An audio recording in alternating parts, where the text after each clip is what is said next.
I already know the second I click this record button, this is going to be a so controversial topic. This is going to be unbelievably controversial. What we're going to talk about, because I think that these are always fun discussions to have. Yes, we're talking about the huge AI art drama because this is, and it's actually huge because it involves Fortnite and you can roll your eyes, but Fortnite is a huge game and they recently had a developer or a inside look into the art team and the creation process behind them making art and how it goes from the concept art to a 3D model to an actual finished product. And it's been very controversial because it reveals them using AI and their thought process behind using AI, and the fact that is how they consider it being used as a tool, but not as a replacement. One of the largest discussions that's always made when it comes to AI is putting the ethical factor to the side for how to train this data. A lot of it has always had a divided topic of you never needed AI before, so why do you need it now? And another side is saying, hey, AI can be used as a great tool, and this is a great way for it to be used as a said tool. So why are people upset? And yeah, it's a very controversial topic, and that's why I already know how this comment section is going to be. But let's roll things back a little bit, and let's first take a look at what I'm even going over. So starts with this: says Epic talks about Fortnite's concept art process, skins, POIs, etc. It says artists still start with original ideas and sketches in Photoshop, Blender, hand drawn, etc. AI tools are used to iterate and test ideas faster. Examples shown include different POI lighting, style swaps, meteor showers, colors, render passes, etc. Artists fix mistakes, remove unwanted details, and keep creative control. So here's some of the stuff. These are just like, it's a little teaser because there is a video we're going to look at in a moment, but this is kind of a little teaser of what they're referring to. Now, you might have your thoughts, you might be already running to go and type in the comment section, but for the love of God, I beg you, how about we look at the video first so that you can make an informed comment once you know their insight behind how Epic likes to explain their actual process. So let's take a look at that. Here is Epic's art concept and process, and it's a doozy.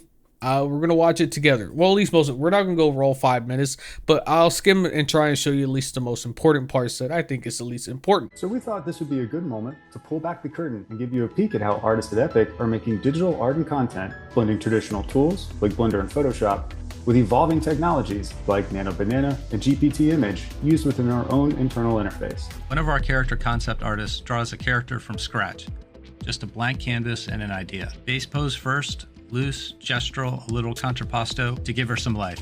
This character is a falconer, so the artist sketches in a bird to help reinforce the character's identity. He moves into color blocking, then tightens up, defines her lines, working out the jacket design before moving into Gen Media. God, he just starts seeing this right here. So essentially, you have the rough concept by the artist. This is what you see right here, and now they're opening up Gen Media Bridge, which I guess is some type of AI generator that they have built into Photoshop. And Bridge. That's one of our internal tools built right into Photoshop. You draw, get assistance, and then paint some more. So they type here, clean up the rendering on this Fortnite character. Like when 3D artists kick Don't change the design, just the render their model to a 3D renderer to get a refined result, the artist here prompts Gen Media with some guardrails to help take the And so there is pretty much finished. And then they also have another prompt that they didn't show being typed, but it says right here, render out this falcon with big angular brush strokes, sharp edges, no impasto, make the glove black. I already know, I can see the comments. There's going to be a lot of people upset at this, and I can understand it. I think that this is, I guess depending on how you want to view this, I can see both perspectives. From a pure artist standpoint, though, I can see a lot of people being upset, like, where's the art, like, where's the artistry in this, right? Like, yes, this part is done by an artist, but what are we talking about? Rendering assistance with Gen Media? Like, it just seems odd, right? To go in and say, all right, here we go. Now just let's have it be done this way. Paul, like, imagine if every artist did that, right? They just do concept art and then they say, all right, just run it through AI, have it be rendered for me, call it a day. I just give it like the outline and I'm good to go. And we're ready, set. You don't have to do anything else. I think that could be pretty, like, I don't know. It's just weird to me personally. And I know realistically in the grand scheme of things, yes, the game industry is probably more studios than you realize are doing things like this. They're just not being upfront about it, and they're not telling you because they don't want to deal with the backlash that they know they would get. And you could at least at one point, I guess, applaud Epic for even posting this and showcasing their pipeline and how they actually work through this and how things are actually made, because they don't have to do this, they don't have to show you, but they're doing it anyways. But I think another part of it, as some people have pointed out, is they probably have some type of partnership, or they work with AI companies, and this is kind of publicity to those AI companies, and they're trying to push a narrative that, hey, AI is good, look how great it is. See, even Epic, one of the biggest companies out there, is using it in their daily workflow, so why aren't you yet? I can see that narrative being pushed. But yeah, in the timeline so he can focus on honing in on the design and crafting it exactly. do they even I there's so many jumps between here, and I almost wonder. I mean, it's just me assuming, and maybe I'm assuming way too much. But did they just have AI generate like the backside as well, or something? Crafting. Like I can't help but wonder that now. Like, it seems weird. Like, their idea that using AI to generate this stuff is to help speed things up, and so they also, yeah, they talk about how they'll have artists come back through, like once they get AI generate image and they get it cleaned up, then the artist will come back and then fix any imperfections. Let me play that more for you real quick so you can hear it in real time through their own words and not just me. Media with some guardrails to help take the 2D rendering further on his concept. The third pass is solid, but it added a skull to the pouch and some details he did not ask for. He paints those out. The design is king. AI can generate generic stuff all day, but that's not what we're doing here. No. So there you go, guys. See, AI can generate slop all day, but what they're doing, they're not generating slop. They're generating high quality materials and high quality work that some people have argued, what is the point of having AI generate something if the artist has to go back through and still fix it anyways? What is the point in that? And honestly, that's a valid argument to have. Trust me, there are a lot of arguments, a lot of replies people have made to this stuff. We'll get to that a little bit later into the video, but for now, let's continue with the rest of their demonstration of this. So I'm probably going to cut a little bit out of it, but essentially to give like a TLDR, they're just showing the next step where they go to Blender. They have like this whole concept phase. They show pretty much like their concept panel. Then they go into Blender, and then from Blender, then once they get their image, then they go back into Photoshop, and then they have it start to get touched up, and then they're going to use Gen AI to try and make the process faster. Perfecting the mesh. From here, it's into Photoshop, where he paints over the image and uses Gen Media to accelerate the rendering process. These artists know that if anything changes drastically, it can be fixed manually. And I know that's going to be another point of contention.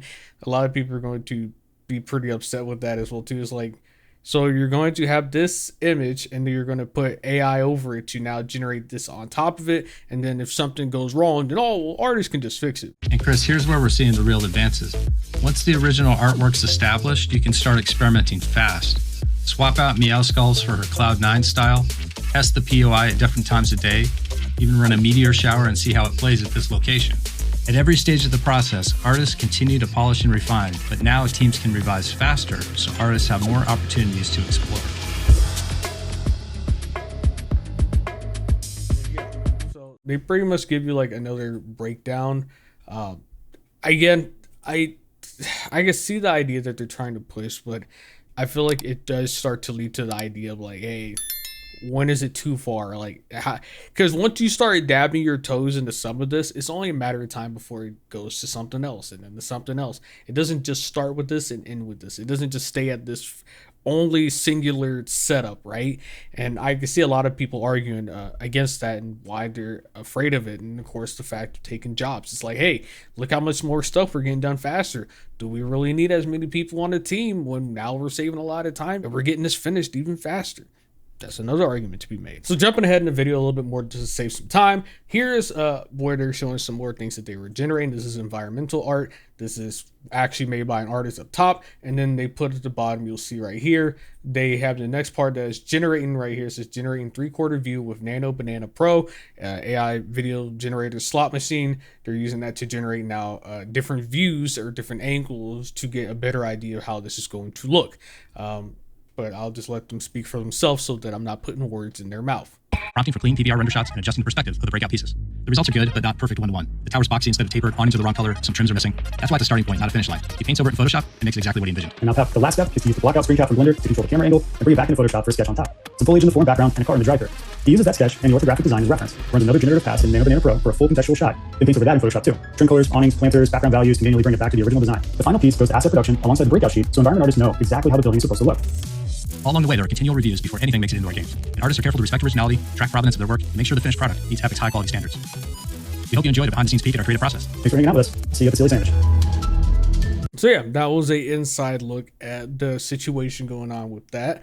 A lot of people, of course, have their thoughts and opinions. So let's take a look and see what some people have to say. We'll start with the first one being from the account itself that originally shared the video that had the tweet take off. And they said, in my opinion, using AI tools like this is fine as long as it helps the devs. Plus, it's optional and it'll get normalized over time anyways. Same way AI coding tools went from bad quality to cheating to standard in just 3 years once people realize how much faster they get things done with it. Because unfortunately, whether people want to accept it or not, we, including game dev studios, either adapt to these tools or get left behind eventually. It says, and there's a very high chance your favorite app's website or game was already assisted by AI. This isn't new. Studios across the industry, EA, Embark, NetEase, Ubisoft, Activision, etc. already use AI tools. Fortnite is just one of the first few being open about it and how exactly they use it. I will agree with this bottom statement that, realistically, if you think that one of your companies is not using AI, you're probably wrong.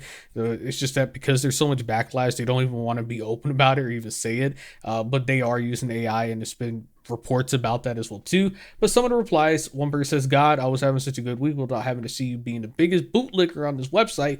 And they say, y'all always resort to this when you got nothing to say. If you disprove anything I said in the tweet, I will deactivate my account. Another person said, dismissive arguments don't paint you in a good light, especially not in the generic and straight up incorrect. You're going to get left behind if you don't use it to argument. They said, months ago, I figured out with Claude how the Xbox window apps grabs game manifests, downloads them, and decrypts their chunks, which is nearly fully undocumented, and is how me and some people download updates as soon as downtime starts. Until this day, it's still only 2 to 3 people who figured it out with AI. Prime example being left behind without AI tools. I don't really get I don't get the own that is supposed to be, but someone said it's hardly comparable to the artistic process and does not all apply to this discussion. I failed to see your point. Video game leaking isn't a standard profession. It is a niche that so just happens to work out for you, but doesn't have job security for that very reason. It says leaking obviously isn't the same as concept art. That wasn't my point. I brought it up as an example of how AI tools speeding up a workflow in general, not a one-to-one comparison to artists. My simple point is if devs/programmers using AI to save time is accepted, I don't see why artists optionally using it inside their own process is treated like some completely different evil thing. If the artist is still directing it, choosing what works, refining it, it's not replacing the artist or generating final work from nothing, then I don't see the issue. Also appreciate you for actually arguing the point without insults. And so then they continue to give their thoughts and opinions, etc., etc. There's a lot more to go through. I will say here, dog, realistically, I'm just going to be straight. No one's really going to value the opinion of someone that's trying to talk about AI and the effect that it can have on an actual industry and people whose jobs can actually be replaced by AI. When your entire brand and your entire, I guess, job is just centered around the fact that all you do is leak stuff on Twitter for a video game that people like, people are not going to value that opinion that much. And I mean, trying to make an argument or try to make a point of, hey, look what I could do with Claude AI. I could go to Xbox and get updates really quick, and I can get information out there so fast. People don't give a fuck, dog. It's such a weird flex to try and prove that AI is good when that really doesn't do much in the grand scheme of things, in my personal opinion. Anyways, continuing on. Another person said, artists will still start with original ideas. AI fixes things up, and then artists go and fix what the AI messed up. Says, I don't know, man. Maybe just skip the AI step. And then some people said in the bottom says the problem is those in between steps are also the most time intensive, despite being one of the least important aspects of the design process. The technology isn't going away at this point, and if this is really the extent of their AI use, I think this is pretty respectful. And then people are saying they haven't said that. It says, to me, it seems way more like the AI was enhancing the image rather than fixing anything, and then the human fixed it when the AI tried adding things they didn't want. Another person says, I think it's there so artists won't be pressed for meeting their deadlines while also being as unharmful to the art scene as possible. It upscales hand-drawn images, which are used to see if the idea even works. It probably saves some time on manually upscaling and scrapping them. I don't think people understand what upscaling it means in any way, shape, or form. Upscaling is not having this right here be what you submit to AI and then it goes back and gives you that. That is not just upscaling. That is way beyond upscaling. Like, let's be real here, brother. That is not upscaling at all. That is way beyond. We go from this, which you can see is literally concept design, rough draft, and then you go to here to where it's more or less polished. And all you got to do now is go back and fix a couple things. Like, that is not upscaling. Upscaling is when you take something that is already finished, already complete, and then you just make it crisper and cleaner. That is actual upscaling. What they're showing here is not upscaling in any way, shape, or form. That is taking more or less the other steps in the art process out of the equation and just having a finished product that you can more or less say, hey, look, it's done, ready to go. Now you can make the argument that, hey, this is being used for internal reasons and this is being used to be sent over for 3D modeling, and this is really where it's all going to be used for. So it's not the same thing and it's not really that big of a deal. But when you're going from the idea that, oh, well, it's just upscaling, no, it's not. Come on now, let's be for real. But seeing on some more arguments people have made. Someone says, well, now everyone will be like, AI slop. The artist drew the main concept by hand. No one is replaced. Then use an AI filter to finalize it and then eventually clean the final image manually. And this is just concepting. There are countless of talented epic developers that will then, by hand, model these as well as POIs, props, and more. Let's not take this clip's demonstration of Doom poster to justify the layoffs, since it benefits no one and is also quite frankly stupid. Another person says, generative AI assistant artist is great because it saves you a few hours of manual work by forcing you to spend said hours saved fixing whatever the hell it just made up. Another person says it's worth to point out that they say the artists aren't allowed to create their concepts based on AI, but they do allow to use it to add features or render it. Image below first was hand drawn, second's AI. Personally, I feel stuff like the quoted tweet unnecessary when you can just change the style in Blender. The main render was made there. Still using AI to render your concept is not good if you ask me, but who knows? And of course, people at the bottom have their own thoughts and opinions to say about that as well too. I think that realistically, it's going to be a very highly contested topic because it's not just them generating something complete from beginning to end and calling it a day. It's them having an artist draw something and then have AI polish it and finish it up so that it can be sent down the rest of the pipeline to get 3D model, etc., etc.